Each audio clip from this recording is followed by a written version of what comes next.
بعد از 2 هفته سلامت 2 هفته شد؟ 2 هفته است دیگه، یعنی 1 هفته پیش نداشتیم. آره اینجا نمیشه الان سلام بعد از سلام 2 هفته سلام همه که پیدا و آره هفته پیش نداشتیم، یعنی خواستیم بگیم آره یه سر اتفاق افتاد که نشد بگیم، یاسر اومد و خب آره ولی نشد بگیم. خب چی نوشتی برامون؟ ببینیم چی داری. هفته‌ای که گذشت. خب اول شما بگو از 2 هفته گذشته که چه اتفاقی براتون افتاد؟ اتفاقی خاصی نیفتاد دیگه، چیز عادی بود، مهمونی رفتم، چیز خاصی نداشتم. چرا یه کتاب شروع کردم، آسایش که ولاگ گفتم. آره خیلی خوشگله، خیلی خوشگله کتابش، خیلی خوشگله. انگار چیزایی نوشته که من میتونم وقتی میخونمش خودم حسش میکنم، اینقدر یعنی خیلی خوب. چه داریش؟ نه دنبالم نیست. تو ولاگ خودم گفتم اگه میخوایم بدونین دوستان. البته یه ولاگم در مورد این کتابایی که کلا خوندم که در مورد الان بهم کمک کردن یا مثلا حالم یه ذره بهتر کردن، به تجربه‌ام اضافه کردن، نه دلم خود توی ویدیو معرفی کنم، حالا هم نشده بگم. کلا کتاب خوندن حالا آدم بهتر می‌کنه. آره حتی مهمه کتاب چی باشه. مثلا یه سری‌ها چون خیلی مثلا تو فروپاش روانیشون مثلا میرن یا مثلا وقتی حالش خوب نمیرن کتابای داستان و رمان میخونن، غرق اون داستان و رمان میشن. ولی مثلا من اینجوری دوست دارم ولی 50-50 است. رمان رو دوست دارم، اونایی که مثلا داره یا روی تجربه‌های بد زندگیش میگه و حسایی که داشته و اینا رو دوست دارم. مثلا کتاب آسایش اینا تو مثلا کتاب این مدلی. من خیلی تو کتابم گیر کردم. تو چه کتابی؟ تو کیفم. سرخوشانه لذت بردم. خودت برام. آره. من تو گیر کردم و خیلی کتاب کوچیکیه. نمیدونم من الان دیگه وقت میکنم بخونم. اوکی حالا وقت نکنی مثلا. منم یه دیشب پر شب نتونستم بخونم، یعنی صبح تا از می‌خواستم بخونم نشد، ولی اون 2-3 روز دیگه خوندم. من دیگه هفته‌ای که گذشت دیگه چیز خاصی نبود. 2 هفته‌ای که گذشت نه واقعا چیز خاصی نبود، همین اتفاقی که افتاد همین بود، چیزی نبود دیگه، زندگی عادی و برنامه‌ها و این. من تو این 2 هفته واقعا انقدر کارم زیاد بود که مثلا هیچ برای چنل خودم ویدیو نگرفتم هفته. منم این هفته فکر نکنم ویدیو داشته باشم. من خیلی واقعا شورت ویدیو فقط بذار. نمیدونم معلوم نیست. خوبه اتفاق.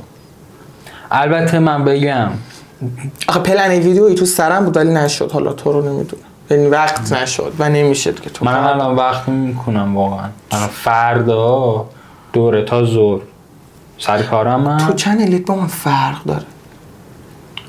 من هم از همه چی میذارم، روزایی که واقعا هیچی ندارم و دوست دارم از همه چی میذارم دیگه، حالا داشته باشم نداشته باشم یه چیزی کامل روزمره و خودم یا اگه اتفاق بیفته. خب منم از اون گذاشتم ولی تو نه، تو خیلی دیگه مثلا یه ذره چیز تره، من یوتیوبی تری، من تو دست از یوتیوبی تری ها قرار میگیری.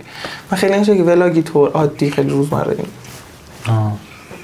آره من من مثلا یه جوری مثلا اگه بخوام بگم مثلا چه جوری طورم، مثلا یکی تنها کسی که الان یادم میاد سارا حقیقت، اون فقط روزش میذاره، حالا اون اتفاقات روزش بیشتره من. خب من خیلی به این فکر کردم سر ادیت های نقل میشم، این فکر کنم خب آره دیگه به این معنی یه چیز بسازم که مخاطبم خسته نکنه. آره ولی من حس میکنم مخاطبم داره میگم خسته شد. نه خب نه تو هم مخاطبایی داری که اونا مثلا تو همین محتوایی تو رو میبینه. آخه مثلا من خودم یه جوری هم که مثلا میبینم ویدیو مثلا این جوری میبینم، حالا من با سو ویدیو هم حرف میزنم یا مثلا یه حرف میزنم توضیح میدم اینا، مثلا یه سری ویدیو اصلا چینی ها هستن مثلا چند تا دونشون حساب دارم خارجی هم مثلا فقط از کارش مثلا یه روز بارونیه از صبح تا عصر مثلا نشسته پا ادیت کردن ویدیوهاش با کارش که مثلا پا لپتاپ و اینا بوده، هیچی نیست، فقط موزیک و مثلا بعد چون داره بارون میاد صدا بارونه و اینا، یعنی هیچی نمیگیرم. خیلی ویدیوهایی که توش هیچی نیست من خودم خیلی دوست دارم، من میبینم اون 40 دقیقه ویدیو هیچی نمیگه، نه هیچی نمیگه ولی داره کار انجام میده، پا میشه قهوه‌شو درست میکنه مثلا میده دست پارتنرش که تو خونه است اونم نشسته با لپتاپ میاد دور یه قهوه دیگه درست کنه، میره دستگاهش تمیز میکنه، نمیدونم خونه رو تمیز میکنه، میره مثلا کتابشو میخونه، پا لپتاپش پا میشه چیزاشو جمع میکنه، میره تو کافه میشینه پا کاراش اینجوری. من از اون دوست دارم که مثلا یه گوپرو بسن یه موبایل بسن تو کافه کار. واسه یک دیگه هم هست این مدل، اصلا اونم خیلی هایپر اکتیوه تو ولاگاش که ولی یه ذره بیسش شبیه من شبیه اون نمیدونم کلا از روزم چون میذارم. اما اسمش چی بود؟ یه چنل پادکست داره ماچاتی، اسمش یادم رفت. با همین که تو دوست پسرش یه همون شوهرشه ولی تو کومانه تو استودیو کومان فیلم برداره. اوکی میگم اسمشو یا حالا عکس چنلشو بذاره برات اینجا. چیز تنینم خیلی دوست دارم. بلگا تنینا محمد خیلی مثلا امروز اکشن مثلا دیشب گذاشته و یه چیزی داره به نام یه الخک بلاگ خیلی قشنگ.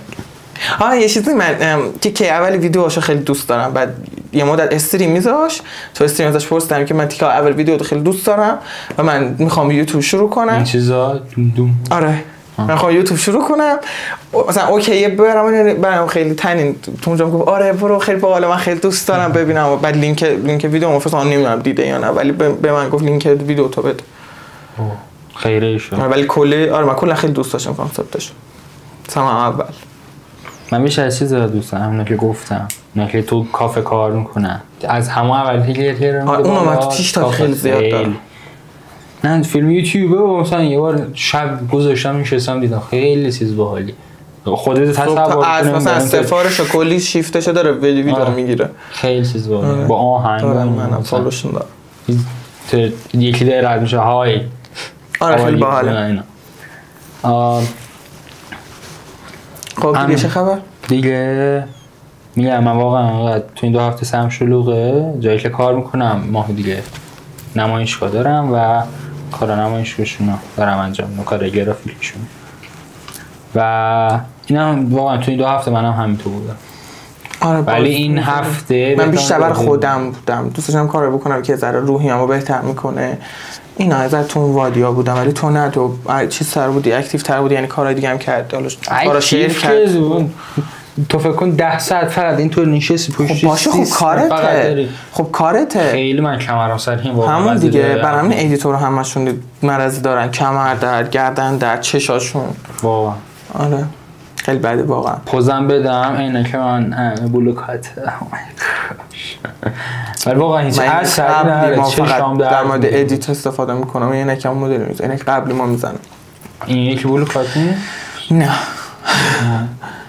فرق نداره واقعا. من هیچ چرا اینه قبلی من بلوکاتم شیشه ساده بود ولی تو هیچ فرقی نداره بازم چشام درد میره پشت سیستم. تو اینی که من بول کنترل بود که در یاد زردتر بود اون واسه مانیتور فکر کنم نمیدونم 2 تا شاید کاتم هست انگار انا اون حالت یه چیز زرد حال نخیل یا یه حالی مثلا کرمی رنگی داره. اگه بخوایم بدیم مثلا بلو کات یا بلو کنترل برای کسایی که پشت سیستم میشینن خود این و اون اشعه هایی که مثلا پرتوهای نوری که از مانیتورها اینا میاد به چش آسیب نزنه و بازم هیچ فرق نداره. من الان اینا که من ولی بازم چشام درد میگیره. چرا ولی من اون اینکم که میزنم خستگی چشام خوش دیگه نمیشه اونقدر چون من چشام خیلی خوش میشه وقتی آره تو نور آفتاب هم نگاه کنید چه شد اذیت میشه. آره اینم از هفته ای که گذشت. اونم که گفتیم چرا هفته پیش نبودیم. من کلاسی هم که میرم اپیزود اول گفتم مثلا کلاس مستندسازی خیلی دیت بده به هم من بفهمم هم خود که چه اتفاقی افتاد. آره من تا یه حدود نمیدونم. نه واقعا تو 5 جلسه اولش معلم متفاوته. مثلا 5 جلسه اول کارگرم تا بود 5 جلسه دوم تصویر برداری 5 جلسه سوم مثلا تدوین. یه هر کدوم استادا میان که تخصص درسی که بلدن رو یاد بدن. آره این شکلیه تخصصی تره. آره و اون 5 جلسه اول چون کارگردانی بود نمیدونم دکوپاژو نمیدونم دیگه اسم عجیبی داشت یادم نمیاد نویسندگی یا مثلا اینا رو میگفت کارگردانی من چه کاره موقع مصاحبه تو مستند مثلا باید انجام بدی. سناریو نویسی هم هست؟ آره سناریو نویسی هست، استوری بورد هست. استوری بورد اگه نمیدونید چیه، چیزایی که کارگردان تو ذهنشه و هم میاد مینویسه، بعد اینکه نوشت میاد اونها رو طراحی میکنه، اون کادرایی که تو ذهنش. ولی بعضی هستن، حالا اگه بشناسین خود مثلا استاد مثال زد ابراهیم حاتمی کیا مثلا کارگردانه، گفت این میاد مثلا صحنه‌اش تبدیل به انیمیشن هم میکنه. میگه خب آره بیا انیمیشنش قشنگ دور میاد عقب، میگه خب این کادر این شخصیت از اینجا بیاد تو. بعضی کارگردانا مثلا هستن همون سر صحنه برای خودشون استوری بوردشون تو ذهنشون میگن به فیلم بردار، میگن آره من مثلا همین کادری رو میخوام. کلا خیلی چیز پیچیده‌ایه، یک مستندساز دو فیلم سازی خیلی چیز پیچیده‌ایه واقعا پیچیده است. الان که دارم فکر شما تو طراحی همچین چیز داریم که اول بیسو میکشیم، بعد استخوان بندی و فیگور یارو رو، بعد فرم بدنشو، بعد لباسشو، بعد فرم چیزا لباسش، همین چیزیه اونم دیگه. این همین میاد بینویسه بر اساس اون نوشته یه چیزی که تو ذهنش میاد استوری. به نظر اون کسی که انیمیشنشو میسازه خیلی طبیعی تر که نه منظم، آره بهتر انجام میده، خیلی بهتر. خب دیگه میدونی یه بک‌گراند ازش داری. آره بیشتر مثلا چیزا همینه و استوری بورد واقعا بعضی وقتا اومدم خودم انجام بدم ولی خب اون صاحب شد. حالا اولش یاد میگیری، حالا اوکی میشه برات. خب و اون 5 جلسه اول واقعا اسلایدی بود، فقط میشه با پاورپوینت مثلا چیز توضیح میداد. ولی این 5 جلسه دومش که تو شروع شد از دیشب، این جلسهش دیشب بود، جلسه اولش تصویر برداری بود و خب معلمش هم واقعا من میشناسمش، خیلی آدم با حالا خفنی، یعنی کارا خوب انجام میده. حالا چیزی مستند تو رو انجام داده؟ هم فیلم برداره؟ آره. نه خود آقای چیز خودش کارگردان نکرده، تصویر بردار بود. آره. طوری اسمشون رو بگیم ما آدمی هن که حالا تو صدا سیما بودن، یعنی که آره. با شما مصاحبه شده، حالا صدا سیما یه دونه از چیزاشون بود. جای دیگه هم مثلا مصاحبه کرد. جوانی. آره آقای جوانی. آره. خیلی واقعا تدریسشون تا الان که مثلا خودشون تخصص داره، واقعا تخصص خیلی خوب داره. و خب بیشتر تو مبحث چیزی هم سمت اجتماعی تو رو مثلا عکاسی اجتماعی خیلی انجام میده. فکر کنم زیادترین موضوعی که کار میکنه اجتماعی. آره کار اجتماعی دیگه. آره. میره تو سمت اجتماعی. مثلا یکی از کارهایی که انجام داده بودم برای صدا سیما بود دیگه، نمیدونم واقعا اسمشون برده شده تو اونجا یا نه، میترسم بگم. نه بود، مصاحبه کردن.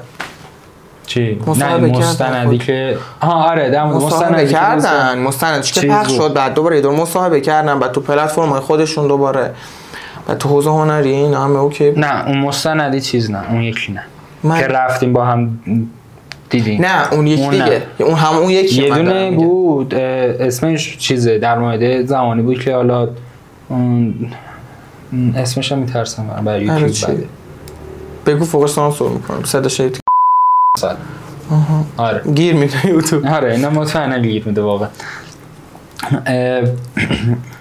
اون موقع مثلا تو عراق و اینا زیاد بودن دیگه، میگن تا لبه مرز ایران اومدن بعد دوباره چیزشون کرد. سیاسی نکنیم پادکست ما فقط بچه‌ها. من سیاسی نمی‌کنم، داریم در مورد مستندش حرف می‌زنیم. باشه اصلا ولش کن بیرون. کار دیگه انجام داده خفن. آره کار خفن انجام داده، چند تا چیزاش ویدیو کلیپاشو برامون پخش کرد مثلا. آره بعد میگفت مثلا چیز نمیدونم بدونین یا نه، من خودم خیلی میدونم چون عراق رفتم، بحث آزادسازی موصل بود و اینا بود. بعد میگفت ما اولین نفر بودیم مستند داشتن در موردش میساختن، اسمش رویای خلافت. من خودم ندیدم حالا اینا پیشنهاد میکنم بریم ببینین یا نه، هر چیز خودت میدونی. اسمش رویای خلافته و منم ندیدم خودم. خیلی مستندی که از تلویزیون پخش شد سال 96 چند سال 6 7 سال تا ندیدم فکر کنم. مستند خیلی قشنگی بود، مثلا یک دو تا دیده باشه. آره بعد میگفت مثلا ما اولین هایی بودیم که رفتیم تو موصل بعد اینکه آزاد شد. خیلی کار عجیبی کردن. گفت مثلا از آدمی که ریسک میکنه میره تو دل خطر. خیلی خودش داشت تعریف می‌کرد، میگفت شما از این دوست داشتم از آدما باشه. شما بعد از این آدما باشین که از این آدم نباشین سوسول بازی در بیارم. نه سوسول بازی نیست، یه سری ایمن عمل میکنن میگن خب الان مثلا منطقی نیست یه ما دیگه بریم، مثلا الان فلان اتفاق افتاده الان نریم، اگه میریم اینجوری بریم مثلا میتونی این نه این برنامه ریزی هست قطعا صرف بود کسایی که مثلا بالاتر و واقعا میگفتم مثلا شما تو وسط اون جنگ شوخی نیست خدای کلی دورونه بهت بگی دستت بودوی فقط حواست بشه یکی از پشت نزنه هم خیلی سخت، خیلی واقعا سخت و علاقه دارم. من نمیدونم چرا انقدر برو بابا اسکولی خیلی من به این کار علاقه دارم. فکر کنم وسط جنگی دور میگرفتی دست دیوونه است، سری چیز خاصی رو دوست دارم میدونی به یه چیز خاص. آره باله اوکیه حال میده. آره دیوونه است، مشکل داره. با دیوونه چیه؟ جنگ که بد هست، جنگ واقعا چیز بدیه. چی میگی؟ یه چیزی میگن به اینا، یه چیزی به این اینجور آدمو میگن آدم که دیوونه؟ نه یه چیزی دیگه میگن تخصص ترش میشه تخیلن؟ نه ولش کن تخصص به تو نه ولش کن شما ولش کن بابا برو تو جنگ. حال نه جنگ که بده، جنگ بده با رونین نه اتفاقا من سوال زد همین آقای جوانی من سوال زد گفتی برو بابا رونین هم به از این چیزا نمیبندن که ببین چرا قطعا اون آره رونین سخته آخه که گفت اصلا رونین قرار نمی ببندن دور نه همین دور نمیگیرن دستش حالا با خب با گوشه بگیرن که لرزش کمتر نه گفت اون لرزش رو تو میدوی مثلا میدوی اون لرزش رو مثلا اضافه میکنی به تاثیر هیجان به مخاطب برو بابا هیجانی که تو باشه بیا از این بیرون اصلا خوشم نمیاد خاطی خیلی مثلا در مورد خیلی چیزا میتونید بسازید. جنگ بر تو جنگ خود مثلا جنگ وای خیلی آدم چه ربطی داره خیلی آدم از آدم‌ها عکاسی با حاله ولی من تو دست از آدم‌ها نیستم که بخوام چه کاری بکنم. من برای یک چرا برام خیلی دوست دارم برم بعدش مثلا چیز بگیرم بعدش که کیف نره تو فکر کنی خون پارو خب بیا موسکوله مریضه بمیره بعدش دوستم مثلا الان مثلا میری بعد میبینی چه اتفاق افتاده برات چه افتاده مثلا چه شکلی شده تو این استودیو ستاشون اومدن بعد فرستادن ریلزاش اومده بود یارو تو خونه خرابه بود و پشت رفت ورزش باشگاه و باشه محتوایی هم داره نصفی باشگاهشو ریخته بود بعد دستگاه خاکی بود داشت دمبل میزد بعد پاشو رفت با دستگاهی زنه خراب پورتافیلتر دودی بودش که مالید قهوه خورد زنه من یه جا رو گرفت دستش زد زمین مثلا باید تو دا همین خاک و خلا سنگای نگه ریخته و رفت خب خیلی رفته. یه سوال حالا ازم بگذاریم الان اومد تو ذهنم واقعا سوال تو خواب میبینی؟ خیلی خواب خیلی عجیب خیلی کم یعنی چند سالی بود ندیده بودم تا همین چند وقت پیش همین تو این 2 هفته یادم نیست سالونم دی پری روز بود یکیش اونم به خاطر یه دلیل داره که خواب میبینی ها دلیلش هیچ تا یادمه ولی خب تو اپیزود بعد اگه دور بحث شد میگم چون اطلاعات هم اونقدر دقیق نیست در موردش. کسایی که زیاد فکر میکنن خواب زیاد میبینن تو خوابم فکر میکنن چون در مسئله گاری که هر مدلی باشه ولی من حس کنم برای من شکلی نبود نمیدونم کسایی که مثلا قبل خواب یا مثلا چیز سنگین خوردن قبل خواب اینا مثلا باعث میشه خواب تخیلی ببینی یادن چرا تو مثلا دیشب خواب نمیدی با؟ تو برفای کی کنه از من خواب قشنگ اتفاقا دیشب یکی از جزوه اون خوابایی بود که تو این چند وقت اخیر قشنگ حسابی خوابیدم وای من خواب عمیق من واقعا تو خیلی شکی بودم عالی اصلا با صبح خیلی عالی زیر پتو لا پنجره بازی من پنجره چی می بابا بچا دعوا میکنن بابا خونم پر مدرسه دعواشون میشه تو کوچه اصلا یهو میان مدرسه فوتبال حتی خب در اتاقا صدا میاد یعنی صداش کم تره ولی اونقدر چیز نیست تو سال موقعش هم میفهمی مدیر میره مدیر میاد مدیر چی میگه کیا زده کیا نزده مدیر کیا زده معاون کی میخواد ببره خانواده‌شو بیار همه رو میفهمی کی میخواد کی بزنه آره زنگ ورزشاشون آقا ما اصلا تو مدرسه‌مون شکی نبود هر زنگ برامون صف بگیرن مثلا برنامه داشته باشن خب نه ما زنگ می‌زدن گفتن گمشی برین تو کلاس و دبستان این شکلی هست صف می‌کردن گفتن با صف برین تو کلاس نه اینکه وای سنتازه تو اون صف هزاری خورم ببخشید البته خیلی عصبانی بابا آره خیلی دیگه سرویسم کردن. آره من قبل از مدیرشون نمیشناسم، همین الان اینجا میگفتم اسمشو برین. من تا قبل از دیشب واقعا خواب خیلی خوبی داشتم. خواب اینکه خواب خوبی هم میدید. دیشب چی دیدی؟ خواب دیدم، نمیدونم واقعا چه خواب عجیبی بود دیدم، خیلی عجیب بود اصلا نمیدونم در مورد من یادم نمیاد. خواب چرت و پرت که میبینم اصلا یادم نمیاد. چرا من یادم خیلی خواب چرت و پرت من یادم. حالا دیشبیه بازم در مورد جنگ بود. آفرین کلا تو جنگ. ببین تو قشنگ نمیدونم چی بود، اصفهان حمله کرده بودن، داشتن با این بیدو بمب اتم داشتن می‌ریختن برای من بچه‌ها زنده بودم. آفرین. در تا بمب من در شرایط سلامت شو حالا میگم اوه خونپاره 4 رو زدن. حالا یه قارچ سمی اونور در اومده، یه قارچ سمی بزرگ. چرا کوچه‌تون تاریکه امروز؟ رفت آمد توشه. میدونی چند بار اینجا آدم کشتم مثلا نباید در جدی؟ نه بابا تاجی اینجا کف در بیاد یه کارایی بکنه. خب چه نگاه نه اسکم میشی؟ یه نبوتای بزرگ قبلی یا اسکم دیگه اینجا نشسته. مشوره خود به حرفش گوشم. عشق دلمی. بسم الله الرحمن بره. خیلی من واقعا تو این چیزایی که نوشتم خیلی موندم. دانشگاه آزاد بهتر یا دولتی؟ قطعا دولتی. حتی همه چی واقعا نه آزاد واقعا خوب نیست. من چند نفر پرسیدم آزاد واقعا وقت تلف کردنه بعضی وقت. یکیه فقط یه لول اونها بالاتر.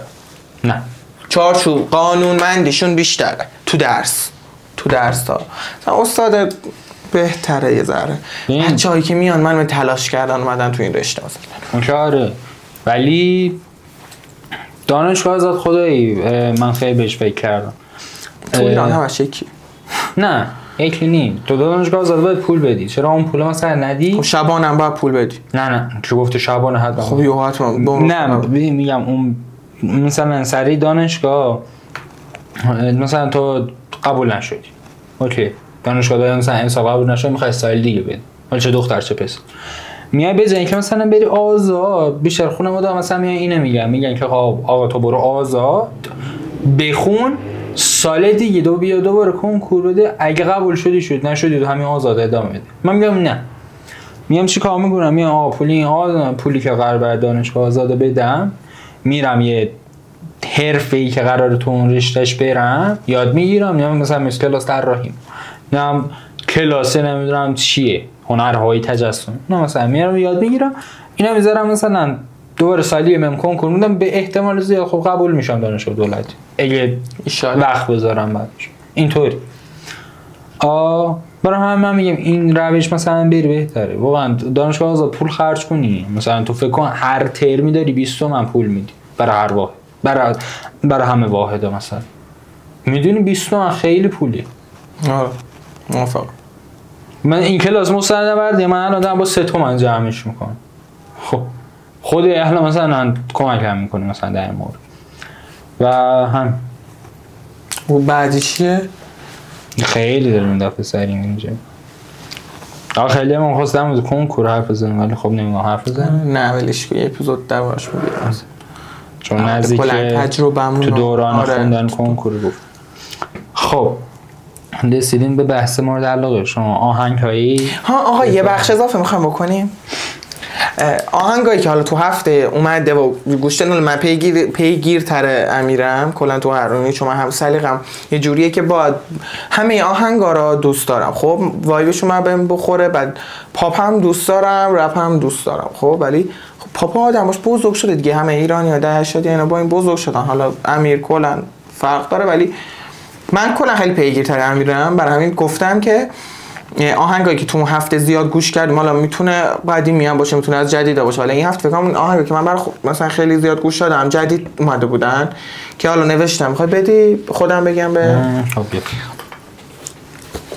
اولا که با دوتا خواننده سال نمیدونم بشناسیندشون یا نه که تازه چیز شدن، مثلا تازه کارن تقریبا میشه گفت. حالا اینا رو که فکر کنم میشناسیشون، شروین دلم برات تنگ میشه. میخواستم بچه هم صدات کنن یه روزی بابا بزرگ، میخواستم بسازم برات یه خونه یه حیات بزرگ، میخواستم شعرامو بخونی همرام با صدای بلند، که فکر کنم داستان باباشو اتفاقاتیه که مثلا چون باباشو از دست داد دیگه، برای همین باباش به رحمت خدا رفت. فکر کنم این آهنگ در مورد پدرش باید باشه. و یکی دیگه دنیای وارونه از تامارا، خیلی خوبه.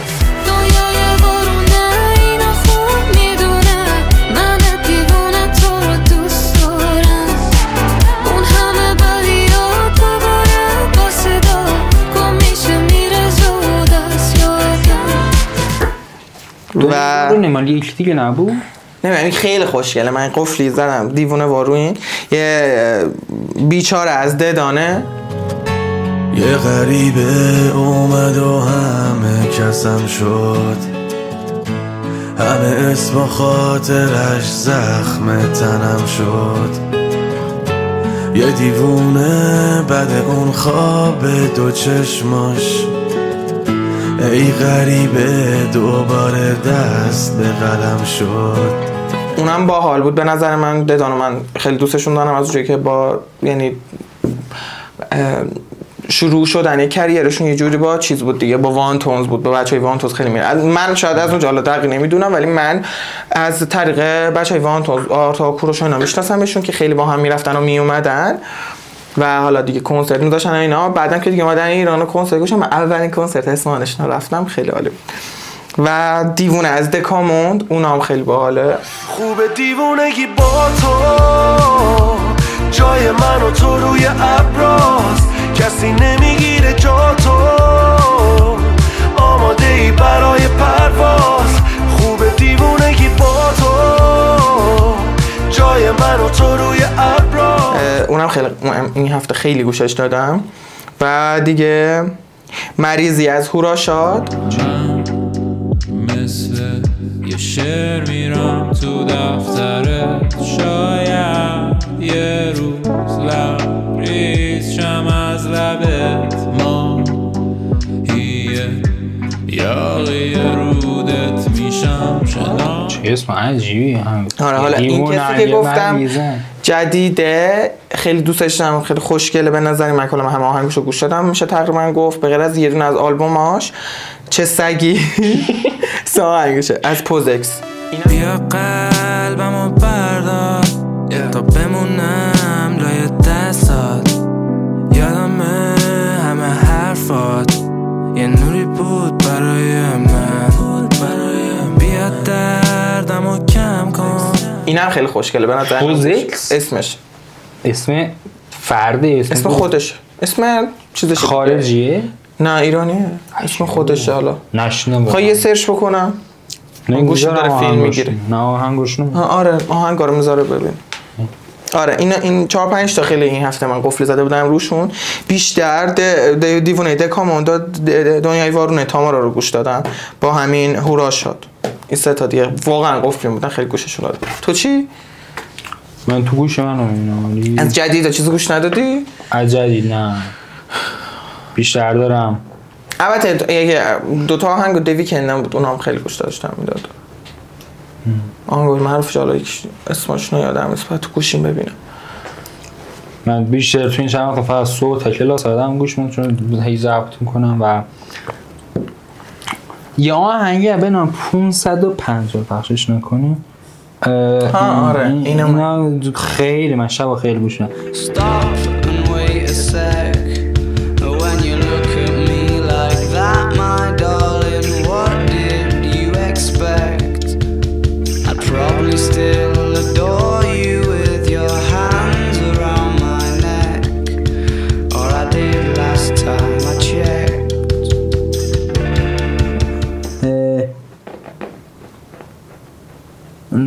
میذاریم آره خارجیه تلفظش برای سخت. خب شاید سخته واقعا گروهشون، چون جزو اون گروه نیستن. چرا یکی پن؟ خب فکر و من رو اسم خیلی بدم، مغزم رو اسم بازم اسمای خیابون و این مثلا اینا زیاد اوکی نیست. اسم شخص یا رو ببینم مثلا یه آدم‌ها به چشی. آره به چشمی میرم جلو. تو هم چی همینطوره؟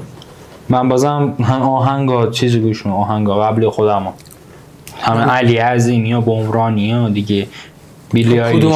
کدوم از اوناشون خیلی گوش دادی؟ برو تو چیزا مثلا بمرانی ها، بمران این چیزه ما خریداریمش خیلی گوش میدم. عمر گذشته روزای رفته خریداریم، قلبای پاره دل شکسته خریداریم، همه درهای بسته رو امید رفته رو خریداریم. میدم چیزایی که تو این 2 هفته خیلی گوش دادی رو بگو. ما خریداریم و دیگه چی بود؟ گلواژه و خارجی و مردمی ها. ببین عزیزم زندگی خیلی سخته، همیشه همه چی گردن توه، بدبخته.